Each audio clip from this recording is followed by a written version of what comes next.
Olá magos e magas, eu sou o Dan e sejam bem-vindos a Nishounen. Hoje finalmente seguindo com os vídeos de Black Clover aqui no canal, como prometido a gente vai analisar a versão completa do capítulo 315 do mangá de Black Clover, que já foi vazada na íntegra, então com ela a gente consegue analisar todos os detalhes, a gente consegue ver tudo o que realmente aconteceu e ver mais precisamente como tudo realmente aconteceu, mais detalhadamente. Então conto muito com o seu apoio para deixar o likezão se eu gostei, é super importante e super vai ajudar o canal. Também espero muito que você possa se inscrever se ainda for novo por aqui e se juntar ao nosso esquadrão. Agora sim, sem mais delongas, bora pro vídeo. Galera, então o capítulo se inicia com uma página que já não tinha no nosso vazamento inicial. Vimos mais da manifestação demoníaca de Lúcifero e ele sendo diretamente golpeado pelos membros dos touros. E então temos a frase: Lúcifero se manifestou. E a frase seguinte é: o touro gigantesco descomunal o ataca. E então, o título do capítulo 315 do mangá é Luta entre Gigantes. E então a gente já vê que realmente o touro gigantesco é como se fosse um Megazord. Os membros do esquadrão estavam ali, todo mundo tá ali dentro do antigo castelo do reino de Spades, que foi transformado num QG e depois foi transformado num Megazord touro, cada um em sua posição, o controlando de alguma forma, utilizando seu poder mágico. Porém, aparentemente tudo isso só é possível graças à magia do Henry sendo fortalecida pela magia do Gordon, onde eles estão usando a própria energia do rei dos demônios para conseguir manifestar aquele poder. E todos eles gritam vamos, todos eles estavam prontos para continuar enfrentando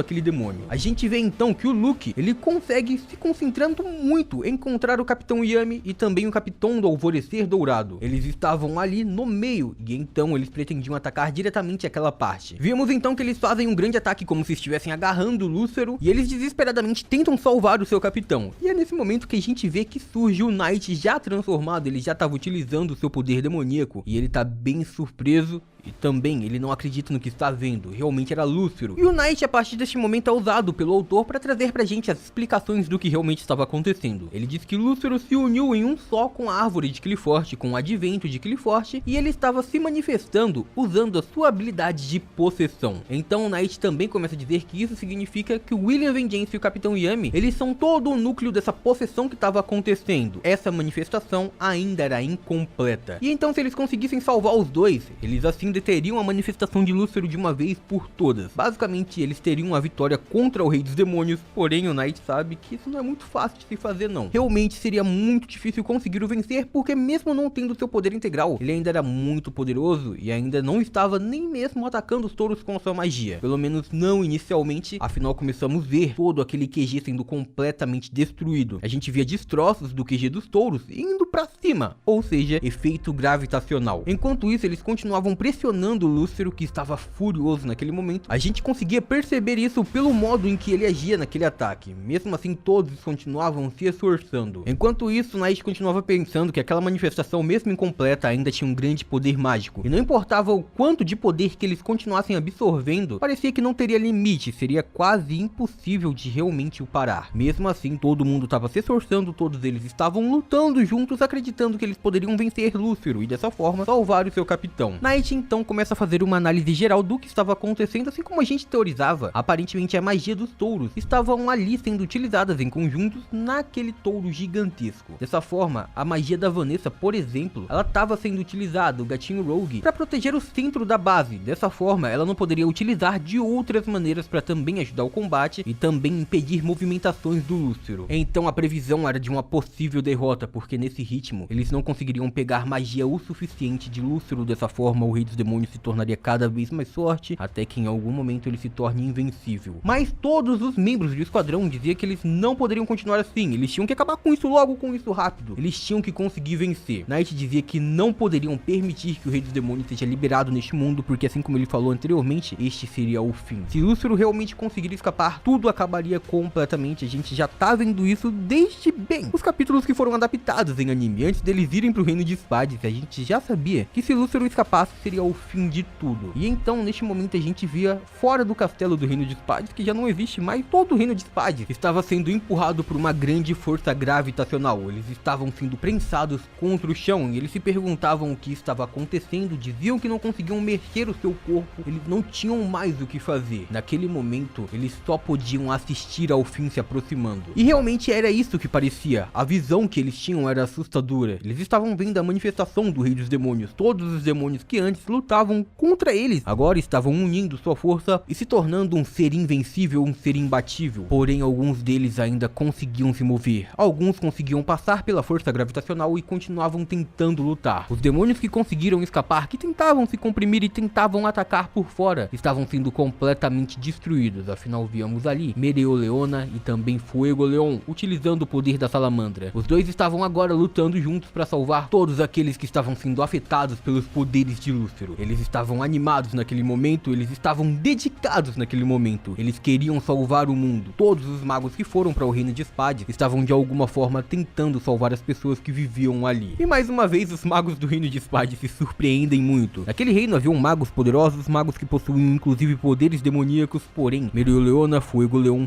eles iam muito além da lógica. Aqueles magos se perguntavam como eles conseguiam se mover dentro do campo de gravidade. Quem eram aquelas pessoas? Víamos o líder da antiga resistência do reino de Spades que lutava contra a Tríade, dizendo que eles eram impressionantes, porém ele também dizia que aquela gravidade estava ficando cada vez mais forte, cada vez mais poderosa, e se continuar a este ritmo, tudo iria acabar, tudo iria chegar ao fim, seria impossível vencer Lúcero. Mas a gente via que a batalha contra Lúcero ainda prosseguia. Dentro do touro gigantesco, os membros do esquadrão estavam ali, dando tudo de si para salvar o Capitão Yami. A gente sabe que o Asta não estava junto a eles, afinal todos estavam de alguma forma utilizando seus poderes mágicos para manter aquele touro funcionando, e o Asta não possuía poder mágico, ele não possuía mana, na verdade ele possuía anti-magia, que talvez poderia interferir na forma como o Megazord dos touros funcionavam. E a gente via que eles continuavam, mesmo sendo atacados, pressionando o Lúcero. Eles começam a iniciar uma série de ataques contínuos, tentando acabar com aquele demônio de uma vez só. Víamos que Lúcero realmente estava sendo muito atingido, ele foi muito perfurado e parecia que a esperança estava novamente surgindo naquele momento. Porém, ele sempre se recuperava. E depois disso a gente via que pouco a pouco todo o QG estava sendo completamente destruído. Eles já não conseguiam mais se manter, afinal tudo aquilo estava sendo desintegrado graças às forças gravitacionais. Lúcero aparentemente nem mesmo precisou utilizar ataques físicos, ele apenas aguardou e aguardou, até que os touros foram sendo completamente destruídos por se manterem de pé enquanto ele utilizava a energia gravitacional. E enquanto eles se esforçavam, ele apenas deixava sua regeneração e a sua força gravitacional agir. Enquanto isso, ele continuava cada vez maior. E os magos que estavam assistindo aquela batalha entravam em desespero, dizendo que aquilo era impossível. Não tinha nenhuma possibilidade de alguém os vencer. Todos acreditavam que perderiam a sua vida. Porém, eles ainda queriam acreditar. Eles queriam ter a esperança. Então, após um último pedido de socorro desesperado, ouvíamos uma voz dizendo que tudo iria estar bem em breve. E víamos que todos os membros do esquadrão ficaram impressionados com aquilo. Mesmo eles já estavam assustados, mas alguém não estava. Aquela pessoa dizia: não é verdade? Não concordam que tudo vai dar certo? Víamos que era Asta observando um pouco de longe. Ele agora estava prestes a ir em direção ao rei dos demônios o enfrentar, utilizando a katana que recebeu do seu capitão. Todos então chamavam pelo nome daquele herói, e ele estaria usando aquela espada para brilhar uma luz de esperança no meio de toda aquela escuridão. E comentem aí embaixo o que vocês acharam da versão completa do capítulo. Agora a gente vai ver os verdadeiros poderes da anti-magia brilhando contra o rei dos demônios da magia gravitacional. E por hoje é isso, muito obrigado por terem assistido até aqui, eu espero muito de coração que todo mundo tenha curtido. Eu vejo vocês no próximo vídeo, até lá, um grande abraço e tchau!